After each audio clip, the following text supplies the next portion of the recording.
Stephen, is it fair to say that the economy is bouncing back quicker than expected? Look, I certainly hope it is. We've always said that the economic outcome is going to be closely tied to the health outcome, and with the health situation improving in every state and territory around the country, that bodes well for the economy. But I've got to say, though, this afternoon, the last thing Australians want to see is Scott Morrison or Josh Frydenberg patting themselves on the back saying, job done. Because we know that unemployment's going to go up. We know that more than 1 million Australians will still be looking for work. They'll be losing their jobs. That's going to go up. We know that businesses are going to be closing their doors in record numbers. So this is no time for the government to be patting themselves on the back. It is a time for the government to be saying, this is what we intended to support those Australians who are looking for a job, those businesses that are closing their doors. And a particular group of Australians who are out of work that I want to shout out to, and that is those older workers. You know, before we went into this recession, 1 in 5 workers between the age of 55 and 65 were already unemployed. That's 20%, more than double the national rate. Workers over the age of 55, they're going to find it even harder to get back into the workforce. So we'll be looking very closely at what the government's got, not just to boost the economy nationally, but how we're going to be helping those workers that are doing it even harder this Christmas. The unemployment forecast is also due today, but according to new data released by SEEK today, the jobs market is actually in a far better condition, Stephen Jones, than initially thought. Look, the forecasts were very, very dire going back a few months, but even if it comes in at the low end of the range, unemployment is still going up. And we know that there are a lot of workers who aren't showing up on those unemployment figures because they've either withdrawn from the labour market or they're being supported by wage subsidies, which will cut out in March. So we know those numbers are going to go up. I hope that we get some good figures this afternoon from the Treasurer. I hope the economy is coming back and there is some early signs.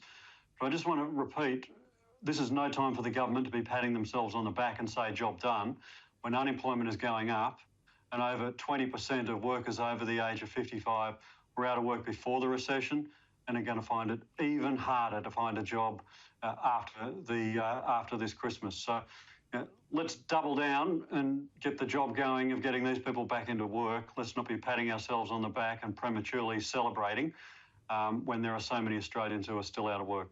In terms of Australia's economic recovery, how big of a role has iron ore played in it? Yeah, the government's got very lucky here.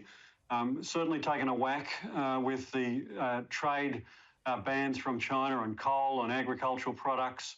But we've been lucky with iron ore because our biggest competitor is not producing iron ore at anywhere near its historic levels. And I'm talking about Brazil here. That will change. That'll change over the next 2 years. But at the moment, we're in a lucky spot. And it means the government's revenue is going to be higher than it anticipated, than anyone anticipated. But with the fragility of the relationship with China, with no sign that that's going to improve in the near term, and with competition about to come back online from Brazil when they ramp up their production, this is no time for complacency.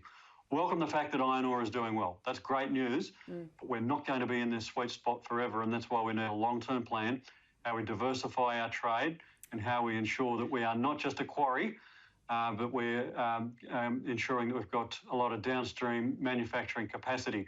We should be adding value to the mineral resources that we dig up and ship out.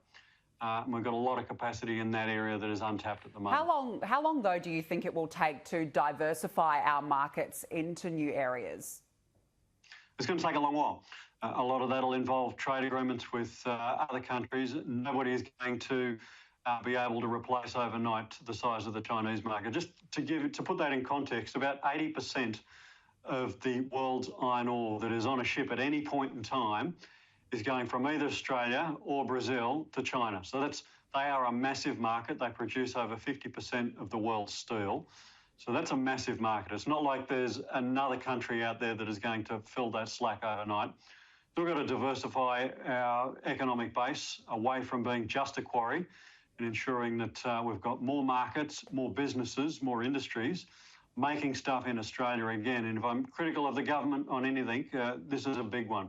They chase manufacturing out of the country. They chase the car industry out of the country. Now we find ourselves vulnerable, not only with our export markets, but with our supply lines. I think it's a time for us to be rediscovering the capacity of Australia as a country which makes stuff. We've got the skills. It's only the will that's lacking, and a big shift from government is needed in this area. Stephen Jones, that's all we have time for. Appreciate your time. Great to be with you, Danica.